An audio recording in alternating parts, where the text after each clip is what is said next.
Hello everybody, my name's Jason and I am the Gifted Agoraphobic. Now, check out my little cute bunnies in the corner. I'm a bit of a rabbit lover. I've got 2 rabbits in my garden and yeah. Okay, so what I want to talk about today is a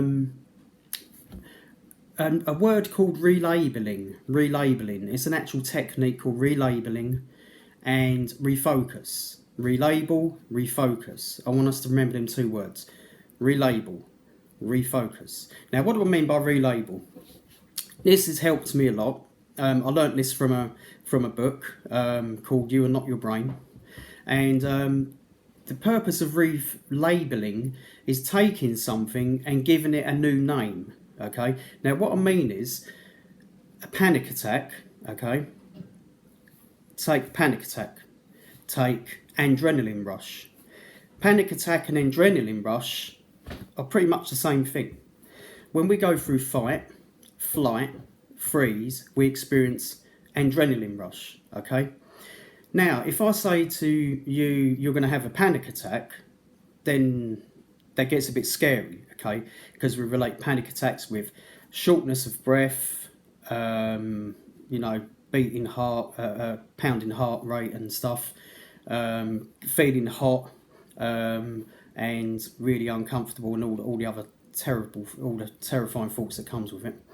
But when we say adrenaline rush, we tend to think of something more positive, something quite exciting actually. You hear of adrenaline junkies where people jump off of, do bungee jumps and do motorbike stunts and mountain climb, and they're like, I feel like, whoa, this adrenaline rush go through me when I'm doing these extreme sports especially.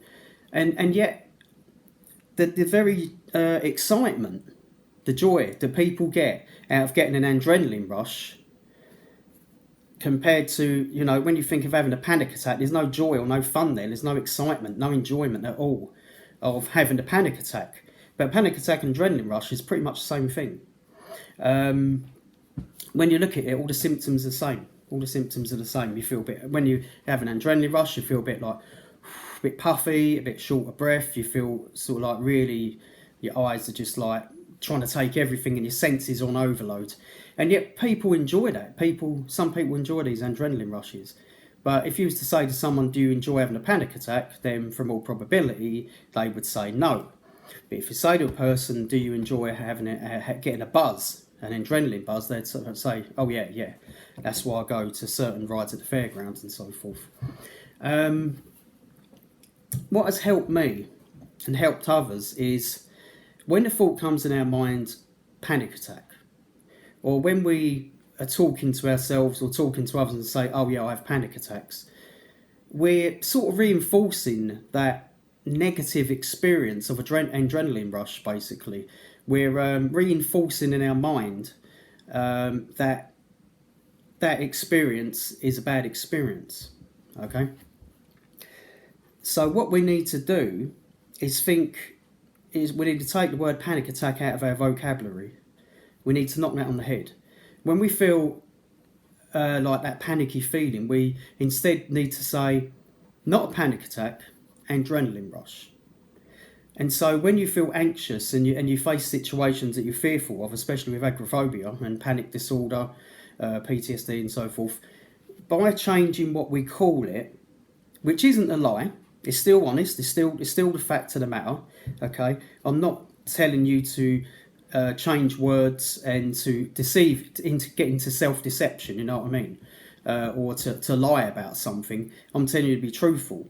But by simply taking that word, panic attack, changing it to adrenaline rush, when we go out and do things, or when we face situations that would cause us to panic, by us saying, not panic attack, adrenaline rush, see what difference that makes.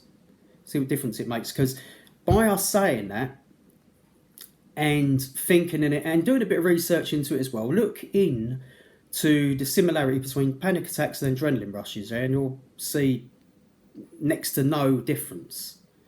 But it all depends on what we say, see. We're ensnared by our words. a wise man once said that life and death is in the power of the tongue. What we say really does frame our world. It frames our beliefs, frames our thoughts and our actions. We think, we speak, we act. And so try that from today. See how it goes. Give me some feedback as well. Leave a comment and please subscribe to my channel. But leave a comment and just tell me how changing, relabelling panic attack to anxiety attack to adrenaline rush, see what difference it makes. Yeah, I think that's pretty much it for today. It's just a short video. It's just something, refocus, just quickly refocus. Now, when we're relabeling, so when I experience what I'd consider a panic attack, I then say, not a panic attack, adrenaline rush. The adrenaline rush is giving me the energy and the boost in my body to give me the power to either fight a situation, to run from it, or to freeze. Okay, to freeze and protect myself, basically. Like an animal, when it freezes, it's defending itself, it's protecting itself from being seen and from being alerted, from alerting predators. So that's what we want to do. The adrenaline rush, you can almost see it as a good thing, the adrenaline rush, because what it's trying to do is trying to save you from a bad experience, save you from potential danger and harm. And so your body's going into this rush of adrenaline to protect you. It's actually there to protect you, but the problem is that when we get adrenaline rushes for the wrong reason, aka panic attack, then it's like, hang on a minute, no, this isn't right. I shouldn't be getting this rush when I'm not in a situation that would demand that. Do you get what I mean? So adrenaline should be at our beck and call rather than it making us a slave to it. Okay, well, yeah, just leave a comment. Let me know what you think. And if there's anything that you particularly think that I could do a video, a subject about regarding agoraphobia especially, and PTSD, panic disorder and so forth, if there's anything particularly you want me to bring up as a subject, then I'll be happy to do that. And we could combine our knowledge and ideas and then put them down on the video. Okay, well, have a good day and have a good week if I don't hear from you before then. Okay, take care and keep grinding.